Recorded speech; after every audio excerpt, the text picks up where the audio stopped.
Hi friends, എല്ലാവർക്കും എൻ്റെ YouTube ചാനലിലേക്ക് സ്വാഗതം. ഇന്ന് 1/2 kg വെയിറ്റ് വരുന്ന ഒരു ബ്ലാക്ക് ഫോറസ്റ്റ് കേക്ക് എങ്ങനെ ചെയ്തെടുക്കുമെന്ന് നോക്കാം. അരക്കപ്പിൻ്റെ അളവിലാണ് പൊടികളൊക്കെ എടുക്കേണ്ടത്. ഞാനിവിടെ 125 ml കപ്പിലാണ് പൊടികളൊക്കെ എടുക്കുന്നത്. അപ്പോൾ ആ കപ്പിലേക്ക് 1.5 ടേബിൾ സ്പൂൺ കൊക്കോ പൗഡർ ഇട്ട് കൊടുക്കുന്നുണ്ട്. ബാക്കി ഫുള്ള് മൈദാപ്പൊടി കൊണ്ട് ഫില്ല് ചെയ്യാം. പൊടി എടുക്കുമ്പോൾ പ്രത്യേകം ശ്രദ്ധിക്കണം. ഇതുപോലെ ഒന്ന് ജസ്റ്റ് സ്പൂൺ കൊണ്ട് കോരിയിടുകയേ ചെയ്യാവുള്ളൂ. കുത്തി അമർത്തി എടുക്കരുത്. ഇതൊരു അരിപ്പയിലേക്ക് ഇട്ട് കൊടുക്കാം. ഇനി ഇതിലേക്ക് ചേർക്കേണ്ടത് 1 ടീസ്പൂൺ കോൺഫ്ലോറും 1/2 ടീസ്പൂൺ ബേക്കിംഗ് പൗഡറും 1/4 ടീസ്പൂൺ ബേക്കിംഗ് സോഡയുമാണ്. ഇത്രയും ചേർത്ത് നന്നായി ഒന്ന് അരിച്ചെടുക്കാം. ഇതുപോലെ കട്ട കെട്ടാതെ നല്ല രീതിയിൽ തന്നെ ഒന്ന് അരിച്ചെടുക്കണം. അപ്പോൾ പൊടികളൊക്കെ ഇവിടെ അരിച്ചെടുത്തിട്ടുണ്ട്. ഇനി മുട്ടയൊക്കെ ഒന്ന് ബീറ്റ് ചെയ്തെടുക്കാം. അതിനായി ഡ്രൈ ആയിട്ടുള്ള ഒരു ബൗളിലേക്ക് 1 നുള്ളുപ്പും 1/2 ടീസ്പൂൺ വാനില എസൻസും 2 മുട്ടയും എടുത്തിട്ടുണ്ട്. പൊടിച്ച പഞ്ചസാര 1/2 കപ്പ് ഞാൻ തികച്ചെടുത്തിട്ടില്ല. അതിൽ 1 ടേബിൾ സ്പൂൺ കുറവാണ് ഞാൻ എടുത്തിട്ടുള്ളത്. ആദ്യം മുട്ടയൊന്ന് നല്ല രീതിയിലൊന്ന് പതപ്പിച്ചെടുക്കാം.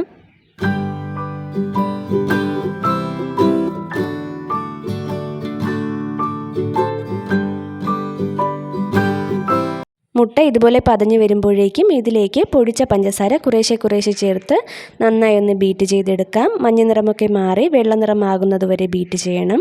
ഇതുപോലെ ബീറ്റ് ചെയ്യണം. ഇതിലേക്ക് ഇനി 2 ടേബിൾ സ്പൂൺ സൺഫ്ലവർ ഓയിലും 1/2 ടീസ്പൂൺ വിനാഗിരിയും കൂടി ഒഴിച്ചു കൊടുക്കാം. അതിനുശേഷം ബീറ്ററിൻ്റെ 1ാമത്തെ സ്പീഡിലിട്ട് ജസ്റ്റ് ഒന്ന് ബീറ്റ് ചെയ്തെടുക്കാം. ഓവർ ബീറ്റായി പോകണ്ട. ഇതുപോലെ ജസ്റ്റ് ഒന്ന് ബീറ്റ് ചെയ്തെടുത്താൽ മതി. ഇത്രയും മതിയാകും.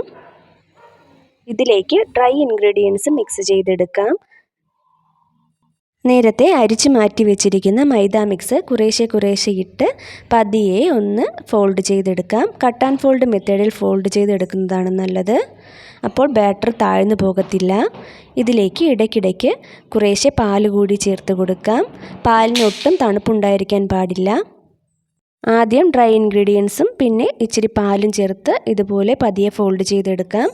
എനിക്കിവിടെ ടോട്ടൽ 2.5 ടേബിൾ സ്പൂൺ പാലാണ് ആവശ്യമായിട്ട് വന്നത്. ഒരു റിബൺ കൺസിസ്റ്റൻസി ആയിരിക്കണം ബാറ്ററിൻ്റെത്. ഇതുപോലെ പതിയെ വളരെ സാവധാനം സമയമെടുത്ത് ഫോൾഡ് ചെയ്തെടുക്കുക. 1/2 kg ആയതുകൊണ്ട് തന്നെ പെട്ടെന്ന് ചിലപ്പോൾ ബാറ്റർ താഴ്ന്നു പോകാൻ ചാൻസ് ഉണ്ട്. അതുകൊണ്ട് പതിയെ ഫോൾഡ് ചെയ്തെടുക്കാവൂ.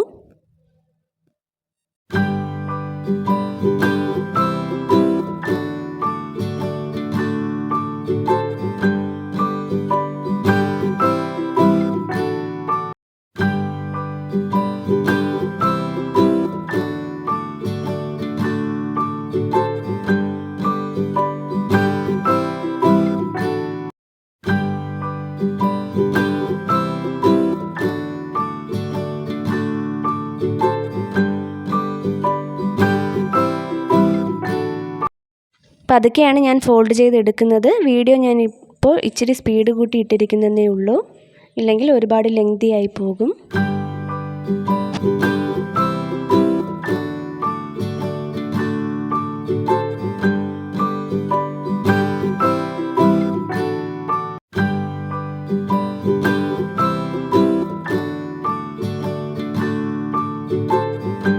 കേക്ക് ബേക്ക് ചെയ്തെടുക്കാം. അതിനായിട്ട് 6 ഇഞ്ചിൻ്റെ ഒരു ട്രേ ഞാൻ ബട്ടർ പേപ്പർ ഇട്ട് എടുത്തിട്ടുണ്ട്.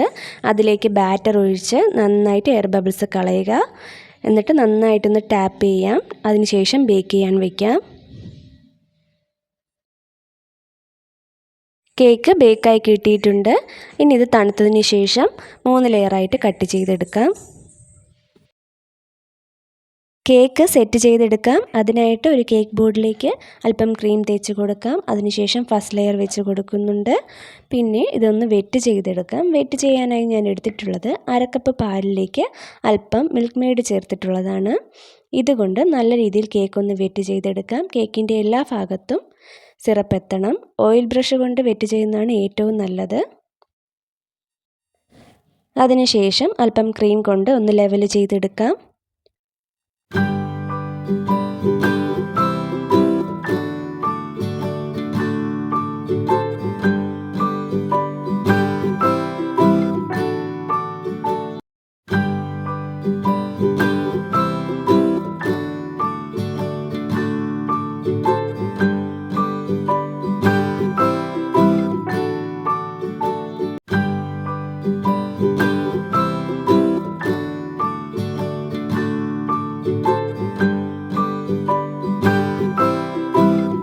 കേക്കിന് ഫില്ലിങ്സ് ആയിട്ട് കൊടുക്കുന്നത് ഡാർക്ക് ചോക്ലേറ്റ് ഗ്രേറ്റ് ചെയ്തതാണ്.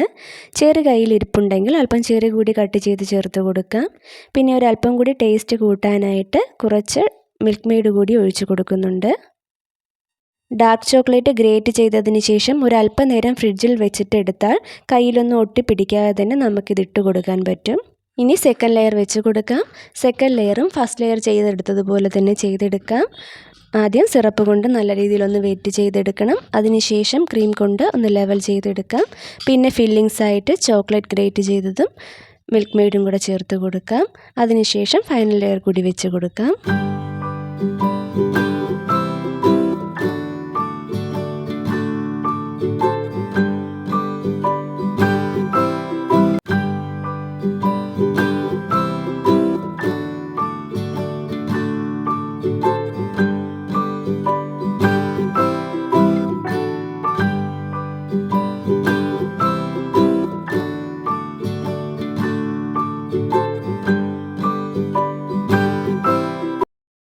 ഇപ്പോൾ ഫൈനൽ ലെയർ വെച്ച് കൊടുത്തിട്ടുണ്ട്. ഫൈനൽ ലെയർ കൂടി വെച്ച് കൊടുത്തിട്ട് നന്നായി ഒന്ന് കേക്ക് വെറ്റ് ചെയ്തെടുക്കാം. അതിനുശേഷം കേക്ക് ബോർഡൊക്കെ ഒരു ടിഷ്യൂ പേപ്പർ കൊണ്ട് നന്നായി ഒന്ന് ക്ലീൻ ചെയ്തെടുക്കണം. എന്നിട്ട് ഒന്ന് ക്രീം കോട്ട് ചെയ്തെടുക്കാം.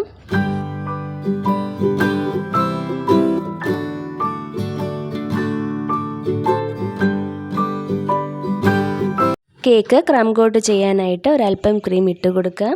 അതിനുശേഷം അതൊന്ന് ഈക്വലായിട്ട് ഒന്ന് എല്ലായിടവും ഒന്ന് സ്പ്രെഡ് ചെയ്ത് കൊടുക്കാം.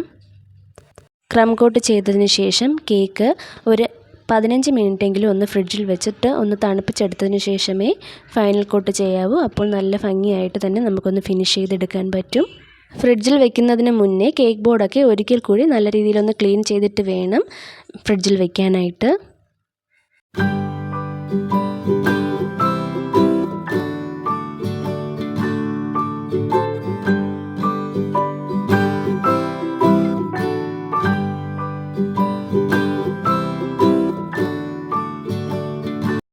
പതിനഞ്ച് മിനിറ്റിന് ശേഷം കേക്ക് ഫിനിഷ് ചെയ്യാനായിട്ട് പുറത്തെടുത്തിട്ടുണ്ട്. ഇനി ഫൈനലൈസിങ് ചെയ്ത് കൊടുക്കാം. കേക്ക് ആദ്യമായിട്ട് ചെയ്തു തുടങ്ങുന്നവരാണെന്നുണ്ടെങ്കിൽ ഇങ്ങനെ ചെയ്യുന്നതിനെക്കാട്ടി ഏറ്റവും ബെറ്റർ ഒരു പൈപ്പിംഗ് ബാഗിൽ കുറച്ച് ക്രീം എടുത്തിട്ട് അതുകൊണ്ട് കേക്ക് ഫുള്ളൊന്ന് കവർ ചെയ്യുക. അതിനുശേഷം പാലറ്റ് നൈഫ് കൊണ്ട് ഫിനിഷ് ചെയ്തെടുക്കുന്നതാണ് ഏറ്റവും നല്ലത്. അപ്പോൾ ഏകദേശം ഒരേ അളവിൽ തന്നെ ക്രീം എല്ലായിടത്തും കിട്ടും. അതെങ്ങനെയാണെന്ന് ഇനിയൊരു വീഡിയോയിൽ ഞാൻ ചെയ്ത് കാണിക്കാം.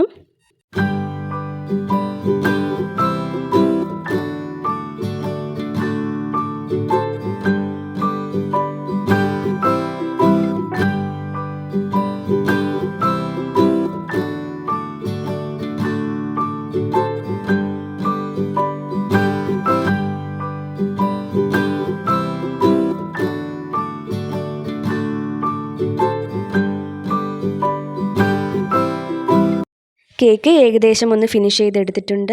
കേക്ക് ബോർഡൊക്കെ ഒന്ന് ക്ലീൻ ചെയ്ത് കൊടുക്കാം. അതിനുശേഷം ഓയിൽ ബ്രഷ് കൊണ്ട് കേക്കിൻ്റെ മുകളിലും സൈഡിലും ഒന്ന് ഫിനിഷ് ചെയ്ത് കൊടുക്കാം. അപ്പോൾ ഒരു ഡിസൈൻ പോലെ കിട്ടുകയും ചെയ്യും. ഇതുപോലെ കേക്കൊക്കെ ഒന്ന് ഫിനിഷായി കിട്ടും. ഇനി നമുക്ക് ഇഷ്ടമുള്ള രീതിയിൽ ഡിസൈൻ ചെയ്തെടുക്കാം. ഇതൊരു ആനിവേഴ്സറി കേക്കാണ്.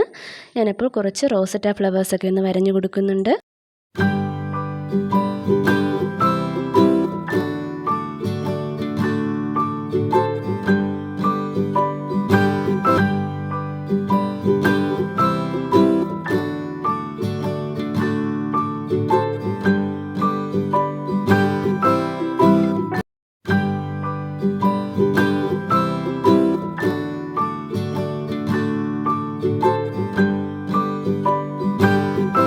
നോസിൽ കൊണ്ട് തന്നെ കേക്കിൻ്റെ താഴെയും ഒരു ബോർഡർ പോലെ കൊടുക്കാം.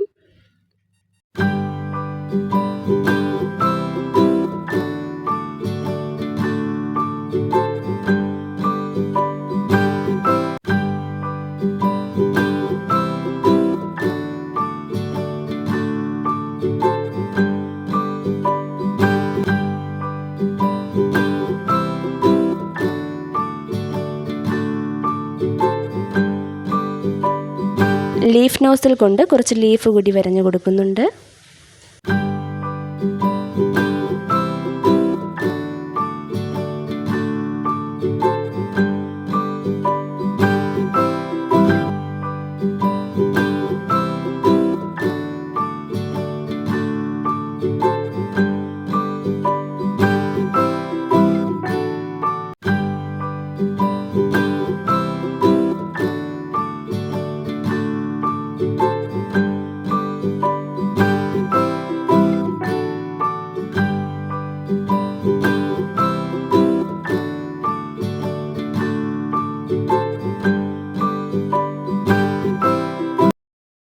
അവസാനമായിട്ട് കുറച്ച് ഷുഗർ ബീഡ്സ് കൂടി ഇട്ട് കൊടുക്കുന്നുണ്ട്.